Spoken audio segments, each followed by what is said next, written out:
missed, we're not going to go ahead and pay the money out. And that's why the Austrian survivors are stuck. Unfortunately, in the Bush administration, you don't have another Stuart Eisenstadt. Not only the personality, but that office has been abolished. So there is no pressure. There's nobody coming back. In fact, in the first 6 months of the Bush administration, Eisenstadt was actually called back and worked a little bit on that, and then he left again. He is now representing the Habsburgs. Right. On the same money. Right. But that's the reason. That you don't have that kind of momentum that occurred during that time, and you don't have that same level of interest. And I also have to tell you that there's been, even among the American media, Holocaust restitution fatigue. They're no longer page one stories. They get buried, somewhere else. Edward, and after that, Justice Gabriel Bach. Okay, I have a comment about the gray areas that you mentioned, and also a question or two. You spoke about the lack of planning. And I think that that's a very important element that has to be emphasized. I know that I read several of the books. I'm sorry, the lack of Planning. planning. Yes. Yes. Okay. In other words, I don't think there was any attempt. I've read several of the books that have been written by Itamar Levine and by D'Amato's I think his name is Rickman. Greg Rickman. Greg Rickman, right, precisely. And one of the things that comes through very, very clearly is that no one had any idea where this was going. In other words, it seemed like a good idea, and Itamar Levine is the only person who tries to propose several explanations why it happened at the time that it happened. In other words, there was no other major issue on the agenda, and the WJC was looking for something to do, and this seemed to be a good idea. Now, I think you more or less presented this as a tremendous victory. And I'm not so sure that ultimately that's the way it will be seen. And I think it will take decades until we know whether or not this really was a victory. Because I, for one, found the criticism that was leveled by Foxman very, very pertinent and very important. And I would even say that perhaps maybe 40 or 50 years from now, historians will say that one of the elements that contributed to the use of Holocaust imagery in the current wave of anti-Semitism is the fact that we lost our moral capital by launching this massive campaign for restitution. Now, this is something that it's a debate. It's open, and but I think it's something that we have to take into account, and something that I think is very very important. One other point: I don't think you could ever compare this campaign to the issue of shilumim or restitution immediately after the war. And how can you compare Israel in its terrible economic state in the early 50s, late 40s, early 50s, and its tremendous needs to absorb all the immigrants with world Jewry today, which has certain needs and could always use the money, but simply no comparison. Okay? Now, I also want to ask you a question. One of the things that I found very interesting was that throughout the discussions, at least what we're privy to, and maybe I'm sure there were other discussions that we're not privy to, that were never publicized, there was never any thought of devoting any of this money to trying to help bring Nazi war criminals to justice. Okay? Which I find very strange. In other words, if, obviously these are the people who are responsible for this crime, and we're talking about genocide, not about grand larceny, which is one of the problems that I found with this whole campaign. In other words, the fear that the Holocaust will ultimately be viewed primarily as grand larceny and not as genocide. That's number one. Number two, there was never any attempt to identify the people responsible for the economic crimes. Now, was that because there's a statute of limitations on those crimes, or because no one ever even thought of it? Let me again start with the last one. I think identification was made.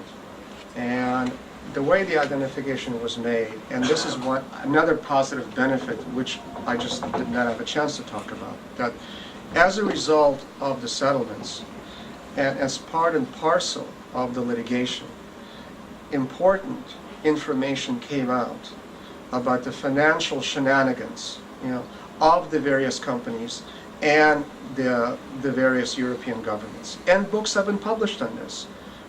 One of the things that the German companies did to counter this campaign is they hired Holocaust historians to look at their records. Now, I did an interesting survey a number of years ago. I went to the websites of Siemens and Allianz, and Opel. And, a lot of the websites have sort of like the history, of the company, but there's very much of a black hole between, 33 and 45. That's true of many histories in Germany. That black hole, let me finish, but that black hole has been filled in. There are books published about Deutsche Bank, by Holocaust historians. That's certainly possible, And- but what about identifying the people responsible and prosecuting them? Well, a lot of the people that are responsible, they're no longer alive. Okay, obviously they can't be prosecuted. Right. But there's no even thought, to the best of my knowledge, there's no even thought of ever doing such a thing. No, and there wasn't, in none of those studies that some kind of, was there a person, that was identified for which there would be, and I'm speaking like a lawyer, criminal responsibility. We're talking about criminal responsibility. I mean, note that during the later Nuremberg trials, some of the industrialists, were prosecuted. It was not a very successful prosecution, right? And we're talking about really the big, guys. I don't think any of the information that came out rose to the level of criminal responsibility. This was seen as a civil restitution campaign, and any kind of a compensation, restitution, moral responsibility was going to come through the civil side, not criminal side. With regard to using that money to, hunt for Nazi war criminals, I don't see a lack of funds in that. I don't see I don't see a lack of funds in that. I don't see, the Office of Special Investigations of the Department of Justice saying that we'll hunt on more people if we just had more money. That's true, that's certainly true. I mean, it happened from Eli Rosenbaum himself. He said it many times. Right. That what? That if he had more money, he could prosecute more suspects. Okay, you spoke to him. I spoke to him too. I never heard Eli, tell me that. I just don't see that as a problem. No, he's in a different situation. Notice he's a government agency, and he has to get his funds through the government. It's a lot more difficult than funding research among private historians who would then facilitate the prosecution of additional suspects. I'm telling you my impression. I didn't see lack of money. Now, there's another aspect of this, which is there was quite a famous Jewish commentator in the United States. He happens to be Los Angeles-based, Dennis Prager. He has a national talk show. And Prager came a very, very interesting proposal, which I talk about in the book. He said, don't take any of the money. Give it to victims of other genocides, of the Rwandan genocide. Show sort of the moral high ground, and you mentioned this, Don't take the money, but go ahead and use it, for other living victims who really do need that. And I discussed that with a number of survivors and children of survivors, and they say, how dare Prager say that? Everybody else is entitled to get compensation, restitution, using money as a symbol, but not the Jews. All of a sudden there's a double standard, right? So I throw that out as a proposal, and that kind of a response obviously did not go anywhere, and it's not being discussed at all. Netanyahu is not saying that in his latest letter to the claims conference. Edward, and then Judge Bach.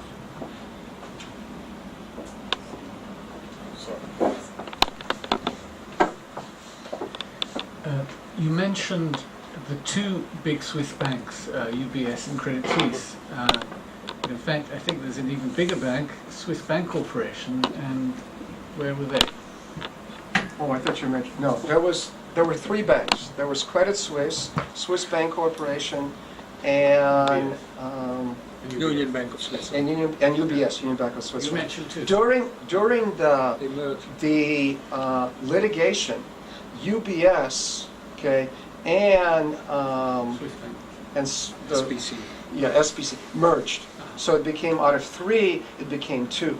But there is an even bigger bank, and this is part of the injustice, and this is what Moshe Sandbar was talking about at the time. And the bigger bank was the Swiss National Bank. You know, they were the largest trader in gold. You know, it came out as a Nazi gold story than any other private banks. You know, and they ended up getting off scot-free. The Swiss government came off scot-free, right? They didn't make any contribution to this $1.25 billion. And Sandbar tried very hard in order to get them to recognize and get some kind of a recognition and maybe paying compensation. He was unsuccessful. Yeah? And, you know, they just issued a statement saying it's a private settlement, we have nothing to do with that. And they knew where that money was coming from. It wasn't like in Nazi Germany, gold mines were discovered, and all of a sudden all this gold started flooding Switzerland. Yeah? Please, and afterwards, Avi.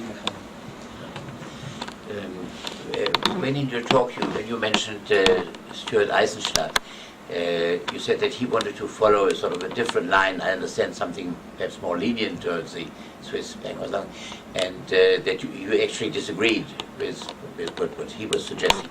Could you give us some more details? What actually did he suggest, and in what way was this different from the line that was adopted Sure. by the main authority? Sure, I'll give more details. What happened is that as the litigation continued against the Swiss banks, as you would do in any American lawsuit, they filed a motion to dismiss. And the motion to dismiss was on jurisdictional grounds. You know, they're not talking about the merits, they're saying this is not the proper court to decide the case, there's another alternative forum, which is the Volcker Committee, and they filed a number of reasons. At that point, it would have been possible for the United States government to step into the lawsuit. And the U.S. government does that quite often in highly charged political lawsuits, which this was, even when there's not a lawsuit against a foreign state, by filing what's called a statement of interest. And in the German settlement, by the way, that's what the Germans got. The U.S. government would step in and do a statement of interest. They didn't do that. Okay? What Eisenstadt was doing, and he really didn't, from my perspective, didn't really have much of a role playing in getting the Swiss settlement together, is that he basically wanted the parties to come together, as he did later in the German settlement, and negotiate some kind of an amount. All right? And he recognized that the Swiss banks were ready to talk about a certain number. The Swiss banks made about 6 months before that, before August 98, their first and last offer. That's what they said, $600 million. Now we know as lawyers, whenever somebody says it's your first and last offer, it's never the last offer. Okay? And Eisenstadt wanted a settlement, my understanding is, pretty much close to that number. At that point, the financial officers in the city of New York got together, okay, and they said to the Swiss banks, you know, our pension funds are now in UBS. Unless you go ahead and settle for what we consider a more fair amount, we're not going to put any more new pension money into UBS, we're going to put it in another bank. And if another 2 months passes and you still don't settle, we're going to start taking money out already. The term they came for that was rolling sanctions. Eisenstadt publicly came out saying this is not the way to go.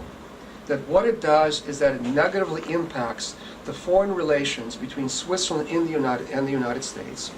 And in fact, the Swiss Chamber of Commerce, and I made a brief mention, published full-page ads in the New York Times, a trade war, and talked about this. And so my understanding is that there was pressure on the federal government upon these state officials to drop the threat of sanctions. And what I saw happen is the threat of sanctions played a very important role. That without those sanctions, starting off in September 1998, I don't think they would have gotten a settlement in August 1998 of the $1.25 billion. And it's a significant number, from 600 to double that amount. The way they did it, by the way, is they ended up, Judge Corman, who I think kind of is the King Solomon of this, he did something very unusual. He got the parties together and he brought them to a restaurant that's outside the courthouse, which judges usually don't do for a settlement conference. it wasn't a kosher restaurant. So as the story goes, Israel Singer just had water, you know.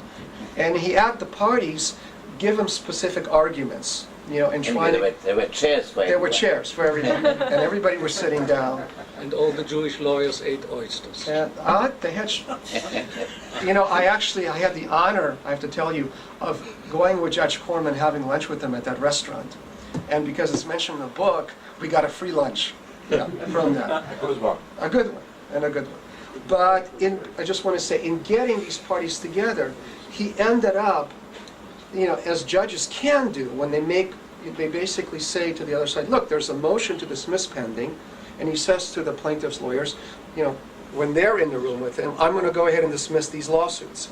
When he's got the Swiss lawyers sitting there, the the Jewish lawyers representing the Swiss banks, well, I think I'm going to, you know, deny your motion, and I'm going to go ahead and rule that this part of the claim, you know, is a valid claim.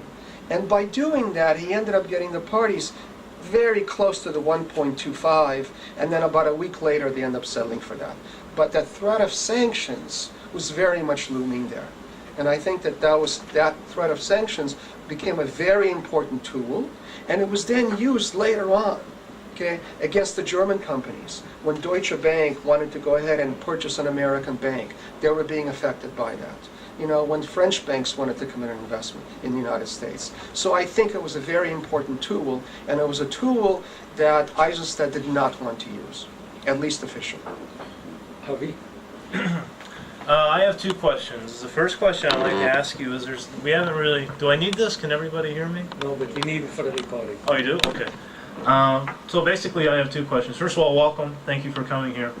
It's a topic that we haven't really talked about here. It's just beginning to raise interest in the United States and here in Israel.